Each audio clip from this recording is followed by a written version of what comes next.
Dude, the latest One Piece chapter just dropped, and man, it's peak after peak. Like Oda Sensei's out here dropping some crazy good chapters. Gotta give him a big salute from the heart, y'all. Elbaf's about to be a total war zone. Fights popping off everywhere. Let's dive right in. No delays. So this time, the chapter's called The Thing I Fear Most, and man, just hearing that title's got my heart pumping. Like you're saying, it could totally be foreshadowing the big Elbaf battle coming up, because those Elbaf kids are legit scared of war, you know? And now with Loki free, dude, shit's about to hit the fan. But wait, could there be something else cooking too? Before we jump into the chapter, let's check out that cover story real quick. So this time, we see Yamato hitting who's who with that Thunder Bagua, and bam, one shot. Game over, bro. For real, that guy's been a pain in the ass along with page 1, messing with ulti forever. So this was just damn perfect. The chapter kicks off at Walrus School, where out of nowhere, this massive snake called Jormungandr shows up and starts chasing the kids, y'all. Just when that snake's about to chow down on one of them, a big ol' adult giant stomps in and smacks that snake's head with a huge hammer. Giant, y'all kids get out of my way.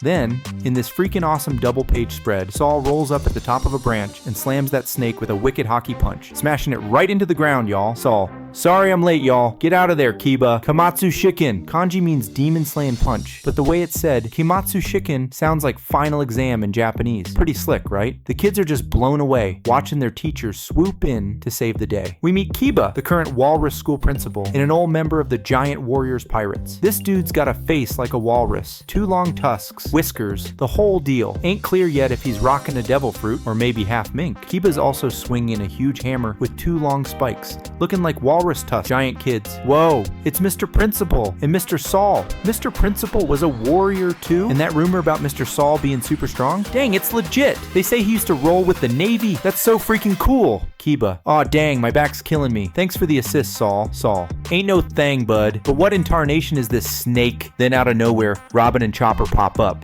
They've been hiding in Saul's beard, y'all. Hilarious. Robin. Saul, they got monsters like this in the Sun World too? Saul. Nah, girl. Should just be regular wild critters. Chopper. It's huge, y'all. Weird stuff's still happening all over the school, folks. A teacher named Wolf gets found all banged up, and kids are dropping asleep out of nowhere. Saul's on it, asking the kids he just saved where their buddies went. Saul. Where'd Ulva and them other kids run off to? Giant children. Over there. They're headed for the beach. Teach. It was freaky as heck. Everybody's asleep and ain't responding to nothing we hollered. Robin. Asleep? But didn't you guys say they were walking? Giant children. Yup, sure were. Then we see it. A whole line of giant kids marching out of the school, sleepwalking like zombies, folks. One of Gunko's arrows is pointing the way, leading them straight to the beach. Giant children. Everybody's out cold and ain't saying a peep. Saul. Come back here, guys. Where's everybody going? All of a sudden, these huge shadows loom up in the forest. Turns out they're more dang monsters. Principal Kiba ain't messing around no more and jumps into action.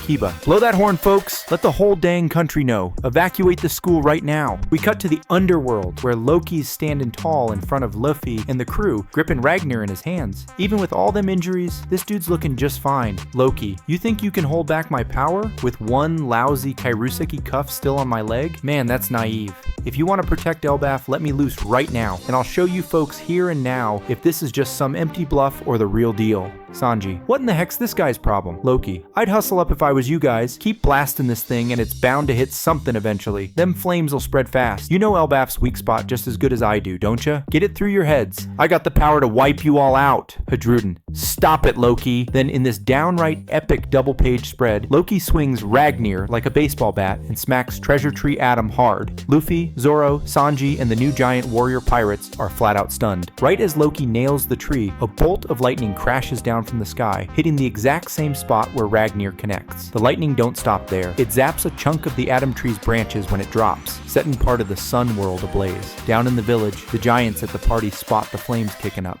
Giants. Master Jarul, a fire's busted out in the southern part of the island. And didn't we just hear that horn blowing a sec ago? Jarul. Fire's bad news, folks. Get moving and put it out quick. We cut back to Walrus School, where Ange spills the beans to Saul and Kiba. She's seen the monsters before. She tells them earlier that day, she had the kids in class draw the things I fear, and they sketched out stuff like Fenrir, Draugr, Loki, and even Nika. We get a peek at some of them drawings. And now, bam! Them kids' fears are popping up in real life. Ange, this here's a world ripped straight out of the kids' worst nightmares. Then, in the absolutely epic final double-page spread of the chapter, Walrus School is hemmed in by a whole army of giant monsters that look like they crawled right out of the kids' sketchbooks. Saul, Ange, and Kiba are staring out as them beasts come stomping through the forest toward the school. These monsters are massive, folks, and each one's got its own wild look because different kids drew them. There's a huge dragon, a bear rocking a helmet, a giant bird, a creepy thundercloud, and a ghost. Plus, we got a giant skeleton soldier,